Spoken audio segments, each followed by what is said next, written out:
전세랑 월세 중에서 고민이 된다고 하면요, 위험성과 비용에 대한 고민만 하면은 쉽게 결정을 내릴 수 있습니다.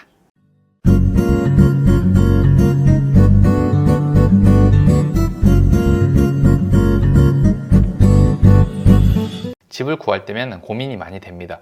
전세를 해야 될지 월세를 해야 될지 고민을 많이 하는데, 이게 내가 가지고 있는 돈에 대한 부분들도 있지만 최근에 전세 사기가 많기 때문에 월세를 처음부터 구하는 사람도 많은데, 어떤 것들을 좀 생각을 해봐야 되는지 한번 보겠습니다. 일단 처음에 내가 전세랑 월세 중에 어떤 걸 선택할지를 결정을 해야 돼요. 그래서 요거를 한번 볼게요. 자, 이게 집을 구하는 과정입니다. 1. 원하는 지역 선택하기. 그 다음에 2번은 가격대 결정하기. 3번 손품 팔기. 4번 중개업체 방문해서 상담받기. 5번 실제 매물 확인하기. 6번 가계약 입금하기. 7번 계약서. 8번 잔금. 9번 전입신고. 이 과정을 통해서 집을 구하게 되는데, 사실 오늘 볼 부분은요, 원하는 지역 찾기랑 가격대 결정하기에서 내가 전세로 가야 될지 월세로 가야 될지 이 부분을 잘 결정을 해야 됩니다. 초반에 이걸 결정을 해야 되기 때문에 어떤 걸 기준으로 하는지를 한번 볼게요. 일단 월세나 전세에 대해서 좀 알아야 됩니다.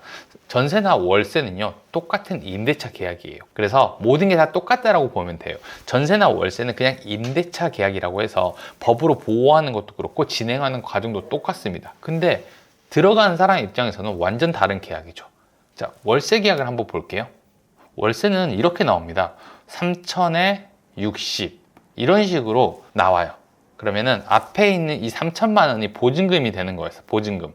이 보증금은요, 입주할 때 내가 3천만 원을 주고 만기가 돼서 나올 때 다시 3천만 원을 받아서 나오는 돈이기 때문에 돌려받을 수 있는 돈입니다. 근데 이 3천만 원이라는 이 금액이 전세보다는 비교적 낮은 금액이기 때문에 위험성이 훨씬 덜하다고 하는 거예요. 왜냐하면 집주인이 이 보증금을 받으면요, 가지고 있는 게 아니라 투자를 하든지 다른 데다가 씁니다. 혹은 전에 세입자에게 보증금을 주는 용도로 씁니다. 근데 만약에 3천만 원이라고 한다. 1천만 원, 2천만, 3천만 원 이런 비용들이 제일 많기 때문에 이 정도 금액이라 한다면 집주인이 이것 때문에 집을 경매로 넘겨서 이런 위험성을 감당하진 않는단 말이에요. 보통은 마이너스 통장이라든지 대출을 받아서라도 이 돈을 돌려줍니다. 그래서 위험성이 상대적으로 적다고 보면 돼요. 이게 장점이라고 하면, 단점은 뒤에 있는 60만 원이에요.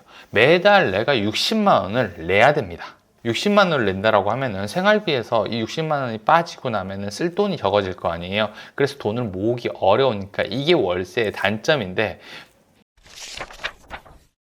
내가 전세에 대한 위험을 감수하기 싫거나 아니면은 지금 모아놓은 돈이 별로 없다라고 하면은 월세를 통해서 매달 돈을 내더라도 월세를 선택하는 게 맞습니다. 전세 계약은 어떨까요? 전세는 이렇게 나와요. 전세 1억 원. 자, 이런 식으로 나옵니다.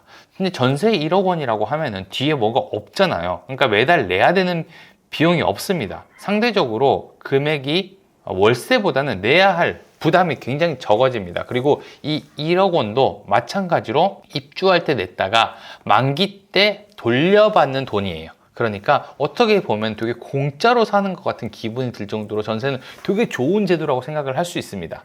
여기도 단점이 있어요. 전세도 단점이 있습니다. 바로 보증금의 금액입니다. 이 보증금의 금액이 상대적으로 크다 보니까 집주인이 바로 마련할 수 없는 돈이 되는 경우가 되게 많이 있어요. 그래서 전세를 확인할 때는요, 집값보다 낮은 금액으로 해가지고 나중에 만약에 돌려받지 못하는 일이 생긴다라고 하면 이 금액을 집을 팔아서 나에게 돌려달라고 해서 경매 신청을 하고 하는 거예요. 그러니까 만약에 전세를 계약한다라고 하면은 비용이 훨씬 적게 드니까 전세를 선택을 하는 게 더 좋습니다. 대신에 안정성을 확인을 해야 되는데, 집값이 내 전세금보다 확연히 크거나 혹은 전세 보증보험이 가입이 된다라고 하면은 전세를 선택하는 게 비용 부분에서 훨씬 이익일 수 있어요. 정리해서 얘기해드리면 이런 거예요. 월세는 보증금이 적다. 자, 위험성이 낮고 비용이 좀 많이 들어간다. 이렇게 되는 거고요. 전세는 보증금이 높으니까 비용은 낮은데 위험성은 올라간다. 이렇게 생각을 하시면 됩니다. 내가 전세 계약을 한다, 월세 계약을 한다. 이건 선택의 문제이기 때문에 어떤 선택을 하더라도 크게 상관이 없습니다. 다만 전세 같은 경우는요, 확인해야 될 부분들이 굉장히 많이 있기 때문에 이 부분을 유의해서 생각을 해보고, 이게 위험한지 위험하지 않은지를 잘 선택을 해야 됩니다.